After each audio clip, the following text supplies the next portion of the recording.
Que je voulais poser à Monsieur Alain Toledano sur les modes de vie, sédentarité ou non, la façon dont on vit aujourd'hui, le stress, les ordinateurs, les tablettes, les téléphones portables. Est-ce que finalement ça a du bon mais ça peut avoir du mauvais? Est-ce que ça peut même mettre en évidence d'autres cancers qu'on ne connaissait pas ou qu'on connaissait moins ou qui étaient rares à une certaine époque?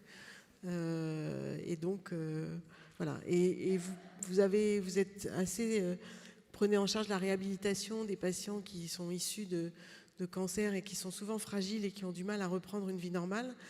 Donc qu'est-ce qu'on peut leur dire, d'autant plus qu'il y a une peur de la récidive? Et est-ce qu'il y a des injonctions de vie pour essayer d'être le moins à risque possible, ou comment on aborde ces questions avec ce type de patients? Merci à vous. Alors effectivement, on dit qu'aujourd'hui, on peut éviter 40% des cancers. Alors quand on voit ce que ça coûte le cancer, ça serait intéressant, y compris à l'échelle de la santé publique, et puis sur le plan humain, c'est indéniable. 40% de cancers évités en diminuant l'intoxication tabagique, en travaillant sur l'alimentation, le sport, l'obésité et tous ces facteurs environnementaux. Et c'est pour ça que s'est développée ces dernières années la santé environnementale, et on a fort heureusement des mouvements écologiques, alors sans faire de politique, mais qui sont en train de travailler sur ces facteurs de risque à une grande échelle. Et quand on nous dit aujourd'hui que le cancer c'est une maladie génétique, tout le monde sans être spécialiste doit le comprendre, mais il faut qu'on sache que tout n'est pas programmé. On peut être aussi façonné par notre environnement. Alors avant les généticiens, les Rougon-Macquart nous le disaient, les tares héréditaires et l'influence du milieu sur l'homme. Aujourd'hui, on peut réguler les gènes, ça s'appelle l'épigénétique. C'est-à-dire que vous avez des facteurs de l'environnement, identifiés ou pas, qui peuvent générer des cancers. Je vais prendre un seul exemple. Dans cette salle, comme ailleurs, il y a une femme sur deux qui va se colorer les cheveux, la teinture. On a une étude le mois dernier, américaine, bien faite, sur 50 000 femmes, qui a montré qu'il y avait un sur-risque au cancer du sein chez les femmes qui se teignaient les cheveux. Alors, pas n'importe quelle coloration, plutôt les colorations permanentes que semi-permanentes. Un sur-risque de 9%. Alors du coup, j'étais obligé de voir comment on fait les lissages brésiliens et japonais. C'est assez intéressant parce que c'est vrai que quand on fait les défrisages, les produits colorants, ils pénètrent un peu plus dans le cheveu et ça rentre dans la circulation sanguine. Et là, on augmente le risque de cancer du sein de 30%. Donc je crois que la société est très intéressée par savoir que le cancer peut avoir des origines génétiques et qu'on peut avoir des régulateurs de l'expression des gènes. Et il y a un mouvement collectif de préoccupation générale de la santé de l'environnement. Et c'est pour ça qu'à l'échelle collective, on doit se préoccuper aussi de la pollution atmosphérique, des particules fines et de tout ce qui va impacter sur les personnes les plus fragilisées. Ce n'est pas parce qu'on ne ressent pas les pics de pollution qu'il ne faut pas se rendre compte qu'il y a des gens qui sont cloués chez eux avec des infections et qu'il y a des gens qui feront plus de tumeurs, etc. Donc il y a un véritable message de politique de santé sur le plan environnemental, et grâce aux généticiens, aux biologistes et à la recherche, eh bien, on fait avancer les choses. La deuxième partie de la question, elle est importante, et de le poser dans ce sens-là. C'est vrai qu'entre guillemets, la médecine, elle a un peu capturé la santé. Parce que la santé, quand on essaye de la définir, quand vous dites à quelqu'un « est-ce que tu es en bonne santé ?» il ne va pas trop répondre, puis il va dire au final « oui, je ne suis pas malade, donc je suis en bonne santé ». Mais la santé, ce n'est pas que l'absence de maladie. La santé, il y a la santé sociale, sa relation à l'autre, dans son travail, ses amis. La santé sexuelle, des patients qui sont traités pour des cancers, qui ont l'air d'être guéris, mais enfin qui ont des problématiques qui ne sont pas réglées et qui ne vivent plus finalement. La santé psychologique, la santé émotionnelle. Et en fait, la santé, c'est un ensemble de choses. Quand on a ou qu'on a eu un cancer aujourd'hui, et qu'est-ce qu'on va faire du cancer? Il faut en faire un modèle d'une approche de santé globale. Ça, c'est un petit peu la réponse qu'on voudrait donner. Aujourd'hui, on a des disciplines comme la cardiologie qui ont été un peu précurseurs sur le plan de la prévention. Vous savez, les cardiologues, ils ont montré qu'en mangeant correctement ou en faisant du sport, on diminuait les risques d'infarctus. Donc aujourd'hui, en France, heureusement, quand on fait un infarctus, on rembourse la réhabilitation cardiovasculaire. Il y a 3 800 000 personnes qui ont ou qui ont eu un cancer en France. Vous pouvez rembourser pendant 20 ans un antidépresseur mais pas une seule séance de psychologue. Et de la même manière, vous pouvez rembourser 8 fois une IRM pour quelqu'un qui s'est fait mal au dos, mais pas une seule séance chez l'ostéopathe. Donc aujourd'hui, l'idée, c'est de dire, bien sûr, quand on a un cancer, on a une maladie, il faut la traiter, on a besoin d'une médecine performante. Mais on doit autant traiter le cancer que les séquelles du cancer. Alors on discutait tout à l'heure en aparté avec certains directeurs des ressources humaines. Vous savez qu'une personne sur 3 quitte ou perd son travail dans les 2 ans après le diagnostic. Alors des fois c'est bien, parce qu'on retrouve un travail plus intéressant. Mais pas tout le temps, ça fait des dégâts. Paradoxalement, lorsqu'on a été en contact, ce qu'on appelle d'une expérience traumatique, qu'est le cancer, il peut y avoir des choses de positives. On peut modifier sa relation à l'autre. On peut faire le ménage dans les relations toxiques autour de soi. On peut redéfinir nos objectifs de vie. Et en cancérologie, on est en train de porter un message à grande échelle sur ce que Boris Cyrulnik appelait la résilience, qui est la capacité à rebondir, qui est médiée par le sens qu'on va donner aux choses, par les affects et par l'interaction à l'environnement. Alors, mon ami Xavier, à ma droite, a cité Raphaël le peintre. Nous, en fait, ce qu'on a essayé de faire avec des soignants médicaux et paramédicaux, sophrologues, sexologues, psychologues, nutritionnistes, acupuncteurs, musicothérapeutes, ayurveda, enfin une trentaine de disciplines et 80 soignants, on a créé un institut qui s'appelle l'Institut Raphaël. Raphaël, c'est l'ange de la guérison aussi. Et en fait, dans cet institut, on co-construit avec chaque patient des parcours d'accompagnement coordonnés, orientés vers les émotions, la nutrition, l'activité physique et le bien-être. Et on offre tout ça à chaque patient. Donc c'est une entreprise sociale et solidaire. Mais bien sûr qu'il y a plus de demandes que d'offres. Donc en fait, on évalue. Notre objectif, c'est de démontrer qu'en s'occupant des gens globalement, c'est mieux que si on s'occupait que de leur maladie. Donc l'Institut a 1 an, on a offert 10 000 soins qu'on a évalués pour 1300 patients et on commence déjà à voir l'impact bénéfique de s'occuper des gens de façon très globale. Alors, ça a l'air de rien, mais quand vous avez une jeune femme de 38 ans qui vient en larmes et qui dit « Maman, c'est génial, mon fils m'a dit « Maman, c'est génial ton cancer, grâce à lui, on va à Euro Disney ». C'est-à-dire qu'en fait, on a un programme santé des familles où tous les jours, je vous assure qu'on pleure tous. Il y a un cercle de réflexion émotionnelle qui travaille sur la relation soignant-soigné, la communication. Vous savez, quand vous dites à un patient « N'ayez pas peur », c'est pas pareil que si vous lui dites « Soyez rassuré ». Parce que le cerveau n'entend pas la négation. Donc il y a des attitudes, il y a des manières de se comporter. Et il y a toute une histoire autour, et vous parliez de la peur tout à l'heure, sentiments et émotions. Quand on travaille sur la relation soignant-soigné, on s'est entouré, on a ouvert une chaire d'ailleurs sur l'expérience patient, et on s'est entouré de chercheurs et de logiciels. Alors nous, on a des caméras dans les bureaux de consultation, après accord des patients, qui détectent les mouvements de la face, qui quantifient et stockent les émotions. C'est une société qui fait ça, française, qui s'appelle Datacalab. Et on travaille sur la relation soignant-soigné avec les chercheurs. Alors, je vous raconte comment ça peut changer la vie et l'exercice d'un médecin. Par exemple, chacun va se demander ici, on est trop pour poser les questions à la salle pour l'instant, c'est quoi la différence entre émotion et sentiment? Alors moi, vous me demandez ça il y a 1 an. L'émotion, c'est une réaction neurophysiologique aiguë. Elle dure 3 ou 4 minutes, elle n'est ni positive ni négative. Elle peut être ressentie comme positive ou négative. Elle peut être accompagnée d'une manifestation physique, la sensation, qui est refoulée ou exprimée. Le sentiment, lui, c'est un état affectif plus chronique, qui dure quelques années, qui peut être fait d'émotions paradoxales. Et quand on en parle, il y a un véritable ancrage. Le sentiment de peur, le sentiment d'insécurité. Quand on a commencé à parler de ces questionnements, on s'est rendu compte finalement que tous les jours, on prenait le pouls artériel pour traiter un risque cardiovasculaire, avec des médicaments qui pouvaient donner pas mal d'effets secondaires. Mais personne ne s'occupe du pouls émotionnel.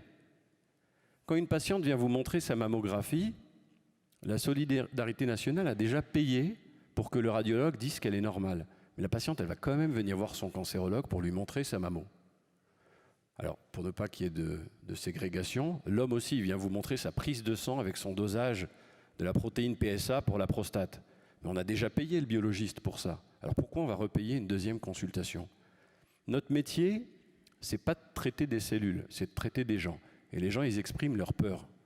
Notre métier, c'est de manipuler les émotions pour traiter des sentiments. Et donc le cadre de recherche sur l'humain qu'on a mis en place, il nous permet de compléter ce qu'on fait en technique. Moi, par exemple, comme Fabrice ou d'autres, j'ai une expertise en radiothérapie guidée par les robots. Quand vous avez une métastase à 2 mm du nerf optique, on peut garder la vue et traiter la métastase.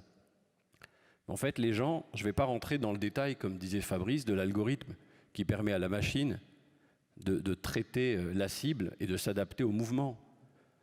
Parce qu'il y a une relation de confiance qui s'est créée, et cette relation de confiance, d'abord elle est bienveillante, mais elle n'est pas basée sur l'a priori qu'ils ont de mes connaissances en algorithme et en informatique. Elle est sur la manière dont on se comporte. Et donc, quand on demande qu'est-ce qu'on va faire de la cancérologie, il faut en faire aujourd'hui le fer de lance d'une santé intégrative, d'une santé globale, puisqu'on devrait traiter toute la fragilité de cette manière. Une femme qui a peur de perdre son bébé, une maladie neurodégénérative, une insuffisance rénale chronique, en fait, c'est les patients qui sont derrière qui sont importants. Alors, pourquoi ça doit être une réflexion de système ? En fait, on n'arrête pas de nous dire « mais ça a des coûts de prendre en charge les gens ». Pas forcément. D'abord, j'espère qu'un jour on va montrer certainement, on l'a déjà montré, qu'on diminue le taux de dépression. Mais on montrera peut-être qu'on diminue le taux de rechute en s'occupant des gens et pas uniquement de leur maladie. Mais aujourd'hui, on expédie les gens en consultation. Moi, je vais faire 40 patients par jour. Si je n'ai pas les équipes autour et si on ne travaille pas ensemble, les gens ils se sentent des numéros, même si on fait 100 000 € d'ordonnance par jour. Donc aujourd'hui, il y a 93% des consultations où on prescrit des médicaments, contre 40% aux Pays-Bas. Et ils ne vivent pas moins longtemps, les Hollandais. Et on jette une boîte sur 2 à la poubelle. On jette 7 milliards d'euros par an à la poubelle. On pourrait financer 50 fois la qualité sur tout le territoire. Et je vais terminer cette première partie en vous racontant une histoire. Donc, c'est une dame de 88 ans qui est très aimée dans son quartier, qui fait des gâteaux pour les pauvres. Alors, tout le monde l'adore. Et un jour, elle a un cancer du sein et puis elle dit à son entourage « écoutez, j'ai bien vécu, je ne veux pas qu'on me traite ». Alors moi, je reçois des coups de fil « Alain, cancer du sein, il faut que tu la vois ». 4, 5 coups de fil, je dis écoutez, je viens où vous voulez, quand vous voulez. Et donc je vois cette femme, et il se trouve, Israël connaît bien ça, ma grand-mère à moi a eu 12 enfants et elle aidait les femmes à accoucher à l'époque. Et cette femme a su que ma grand-mère, c'était ma grand-mère. Elle a fait sa petite enquête. Et donc elle m'a dit je vais vous laisser me traiter. Et la France est sublime, parce que tout est pris en charge. La biopsie, la chirurgie, les IRM, la radiothérapie, 30 000 €. Elle n'a rien déboursé de sa poche. Elle est traitée, mais à la fin du traitement, elle ne fait plus de gâteau et elle ne sort plus de chez elle. Alors moi, j'envoie une petite équipe à la maison avec l'esthéticienne, le kinésithérapeute, la psychologue. Et en moins d'un mois, ça nous a coûté moins de 1 000 €, mais elle ressort de chez elle et elle refait des gâteaux. Et c'est un peu ça l'histoire. On fait l'effort à 30 et on ne fait pas l'effort à 1. À 30, on paye tous les brevets de la planète et on tue les gens socialement. Donc sur le plan médico-économique, c'est un non-sens. Et la responsable de la chaire en expérience patient, elle avait fait sa thèse sur la science de mortalité et l'impact sur la consommation. C'est-à-dire le fait que vous sachiez que vous allez mourir, est-ce que ça a un impact sur votre consommation ? Oui. Aujourd'hui, quand on a peur, ça coûte des milliards d'euros à la société. Et on laisse des millions de Français dans la peur de rechute sans s'occuper d'eux. Avec ces milliards, on pourrait financer très largement le système de soins. Donc ce qu'il faut changer aujourd'hui, ce n'est pas forcément les laboratoires, même s'il faut le faire. Ce n'est pas forcément le nombre de molécules qu'on va administrer aux souris, même s'il nous faut des nouvelles molécules. Il faut changer notre regard sur le cancer, notre regard sur la maladie, et il faut humaniser notre médecine. Et ce plaidoyer qu'on fait en cancérologie, je sais, Israël, que vous l'avez fait en gynéco-obstétrique et en génétique. Il y a toute une bioéthique qui s'est mise en place sur la prédiction des risques. Donc c'est une approche transversale qu'on arrête de travailler en silo. Notre système de santé coûte cher, 250 milliards d'euros, Alors certes, c'est 10-11% du PIB, hein. On est juste un petit peu plus que les pays de l'OCDE. Pour un pays comme la France, c'est important. Mais on sait tous les rigidités d'organisation, on sait tous les frustrations et les mécontentements, et des médecins et des usagers. C'est pas en rajoutant plus d'argent qu'on arrivera à faire mieux. Il va falloir qu'on réorganise notre manière de regarder le système santé et qu'on puisse avoir une approche globale. Et c'est en cela que le cancer aussi doit être un modèle. Si les cardiologues ont été un modèle dans la prévention, si les médecins infectiologues ont été un modèle sur l'organisation des réseaux territoriaux, la cancérologie qui gère la fragilité aussi de maladies chroniques, parce qu'il y a le risque et il y a la perception du risque, doit être un fer de lance dans la prise en charge en santé globale et dans la gestion des peurs. Parce qu'aujourd'hui, on peut vivre après un cancer bien et on peut vivre mieux. Voilà.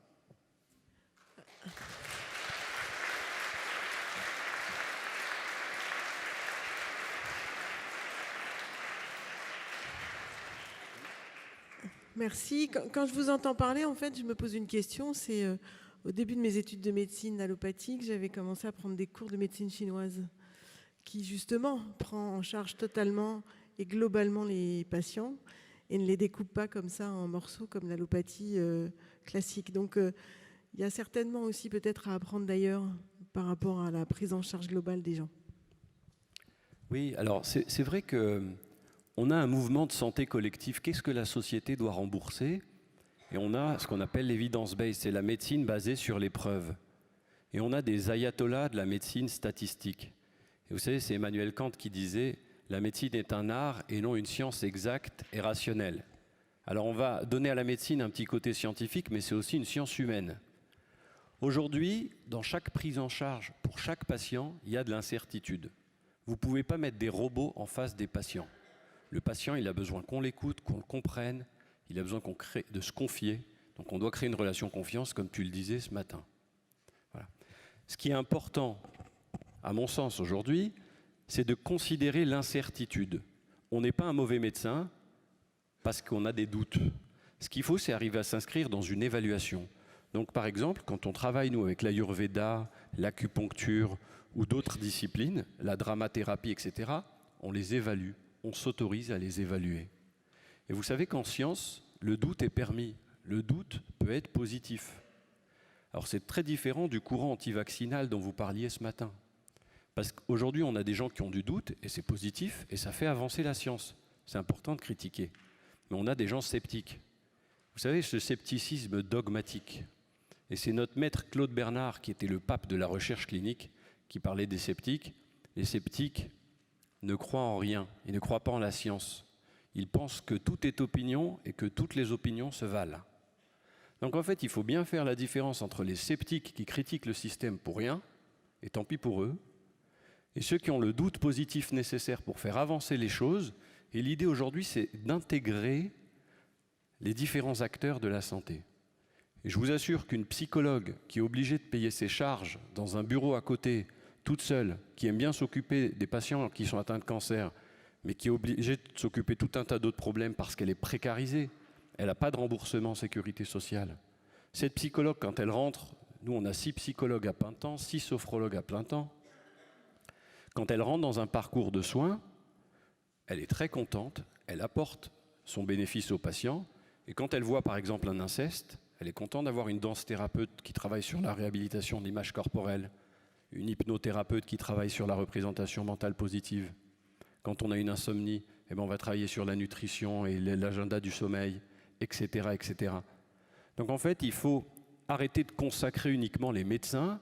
Il y a 1 million d'infirmières et d'aides-soignantes, et au moins autant d'acteurs bienveillants qui donnent la valeur essentielle du système de santé, c'est le temps. Le temps, c'est de la qualité.